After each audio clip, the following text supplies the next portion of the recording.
Sejumlah peneliti dunia sedang meneliti mutasi virus corona. Sejumlah negara tetangga seperti Singapura, Malaysia, dan Vietnam telah melaporkan hasil penelitiannya ke WHO. Lalu bagaimana dengan di Indonesia? Apakah virus corona bermutasi? Pemaparannya akan disampaikan Dade Salampesi. Silakan Dade. Ya, Ade Mulia dan juga pemirsa, untuk menjawab pertanyaan tersebut, saya mengutip pernyataan atau hasil penelitian dari sejumlah ilmuwan dunia. Ada Amerika Serikat dan juga Inggris. Kita lihat informasi grafis yang pertama, yaitu hasil penelitian dari ilmuwan Amerika Serikat. Ini disampaikan oleh seorang ilmuwan bernama Gillian Carmichael, peneliti pasca doktoral Fakultas Kedokteran Icahn di Mount Sinai. Ini universitasnya berbasis di New York, Amerika Serikat. Dan dia memastikan bahwa ketika virus membuat lebih banyak dari dirinya sendiri, ketika virus ini mereplikasi, pada dasarnya ia harus membuat salinan DNA atau RNA yang membentuk virus yang mengode informasi genetikanya. Dipastikan bahwa virus mempunyai kemampuan untuk bermutasi, termasuk virus corona yang saat ini sedang menjadi pandemi di dunia. Dan Gillian juga menyebutkan bahwa ketika proses ini, mesin virus terkadang membuat kesalahan sehingga hasil mutasi tidak terlalu baik dan juga identik dengan spesies mutasi sebelumnya, pemirsa. Ini versi dari penelitian Amerika Serikat. Inggris juga sudah melakukan hal serupa. Kita lihat informasi grafis berikutnya dari hasil penelitian negara Eropa. Di sini ada Inggris. Kita baca bersama, semua virus bermutasi secara alamiah. Mutasi itu bukanlah hal yang buruk dan tidak ada yang menyarankan SARS-CoV-2 atau COVID-19 ini bermutasi lebih cepat atau lebih lambat dari yang diharapkan. Sejauh ini kami tidak dapat mengatakan apakah SARS-CoV-2 atau COVID-19 ini, virus corona ini, menjadi lebih atau kurang mematikan maupun lebih atau kurang menular. Artinya bahwa virus ini atau virus corona ini dipastikan bisa bermutasi, namun peneliti dari Inggris ini belum bisa memastikan apakah menjadi lebih ganas begitu atau tidak. Dan penelitian ini diambil dari sekitar 7.500 sampel yang ada di UCL Genetics Institute. Dan kita lihat bagaimana dengan tabel mutasi virus corona di informasi grafis berikutnya, pemirsa. Jadi sejauh ini dari berbagai negara yang sudah melakukan penelitian dari mutasi dan juga evolusi virus corona ini, maka dikelompokkan ada 3 tipe virus corona, dinamakan tipe A, B, dan juga C. Untuk tipe A ini pertama kali ditemukan pada November 2019, bahkan ada indikasi lebih awal lagi dari November 2019. Penemuannya di mana untuk tipe A?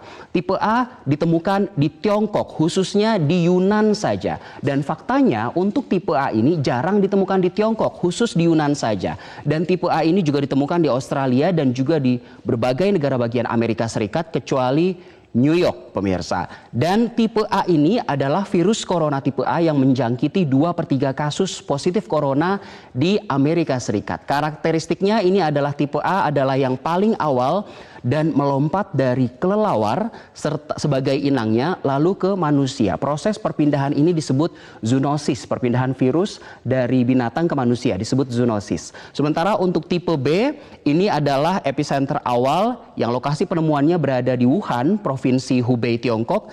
Lalu berkembang ke negara Asia Timur lainnya, ada Jepang, Korea Selatan, hingga akhirnya ke Eropa dan juga Amerika Serikat, khususnya New York untuk tipe B. Karakteristiknya, tipe B ini adalah hasil mutasi dari tipe A dan mudah menginfeksi sistem kekebalan tubuh manusia. Berbeda dengan tipe A, untuk tipe B ini adalah yang ditemukan pada akhir Desember 2020 di Wuhan, Tiongkok, hingga akhirnya menyebar ke seluruh dunia. Kita lihat bagaimana dengan tipe C, di mana saja penyebarannya, pemirsa. Untuk tipe C, A dan B terjadi di sejumlah wilayah Tiongkok dan juga sudah mulai menyebar ke Eropa. Sementara secara spesifik untuk virus corona tipe C menyebar hingga ke Asia Tenggara, Singapura, ada juga Hong Kong dan Taiwan di Asia Timur, Korea Selatan, Eropa, ada Prancis, Italia, Swedia, Inggris, California, Amerika Serikat, dan juga Brazil. Ini adalah sejumlah fakta dari tabel mutasi dan juga evolusi dari virus corona. Lalu sebenarnya apa itu evolusi dan juga mutasi?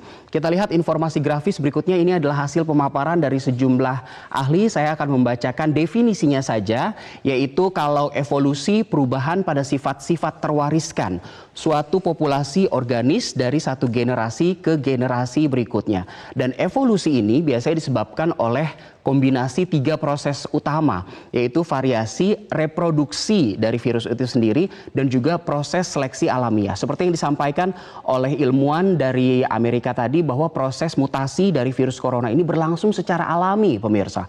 Bahkan proses zoonosis disampaikan juga bisa terjadi, yaitu perpindahan dari binatang ke manusia.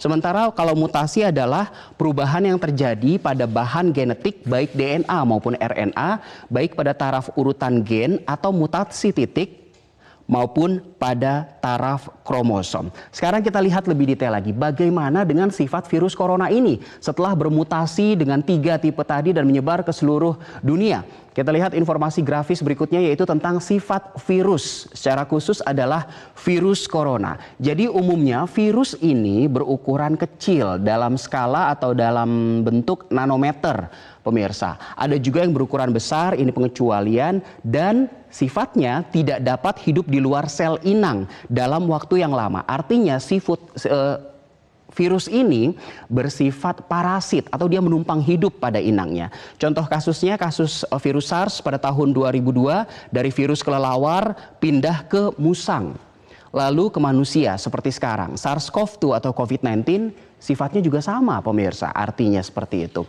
Oke, kita lihat lebih dalam lagi bagaimana dengan sifat virus corona. Ini sifat virus secara umum, sementara itu untuk corona saya mengutip hasil penelitian dari China, lebih cepatnya dilakukan oleh Li Lanchuan dari Zhejiang University di Tiongkok, bahwa sejauh ini dari Desember mulai bermunculan, bahkan November sudah ada 33 mutasi genetik yang ditemukan dari hasil penelitian di Tiongkok, dan 19 diantaranya adalah mutasi baru.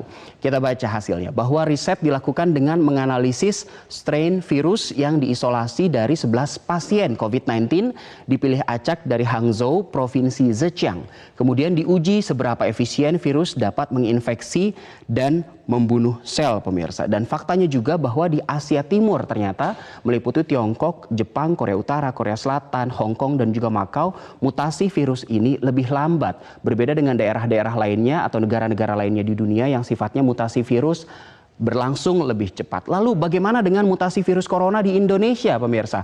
Walaupun secara resmi Indonesia belum melaporkan hasil penelitiannya kepada WHO, berbeda dengan negara tetangga yang sudah melaporkan, namun LBM Eijkman, Lembaga Biologi dan Molekuler, membenarkan bahwa mutasi memang terjadi, sehingga ada beberapa tipe virus yang menyebar secara geografis ke seluruh dunia. Sekali lagi, beberapa tipe virus yang menyebar secara geografis ke seluruh dunia. Ini disampaikan oleh Wakil Kepala LBM Eijkman, bidang riset fundamental, Dr. Herawati Sudoyo, MS, PhD. Dan sebagai penutup, bagaimana dengan virus corona yang ada di Indonesia? Kesimpulannya, apakah masuk dalam kategori virus corona tipe A, tipe B, dan tipe C? Karena Indonesia belum melaporkan hasil penelitiannya kepada WHO dan belum juga ada penelitian resmi atau konferensi pers resmi terkait dengan virus yang ada di Indonesia ini. Yang artinya kalau kita melihat dari hasil penelitian Universitas Airlangga Surabaya yang disampaikan beberapa waktu sebelum ini, di Indonesia bisa saja ada virus corona tipe A, B, dan juga C.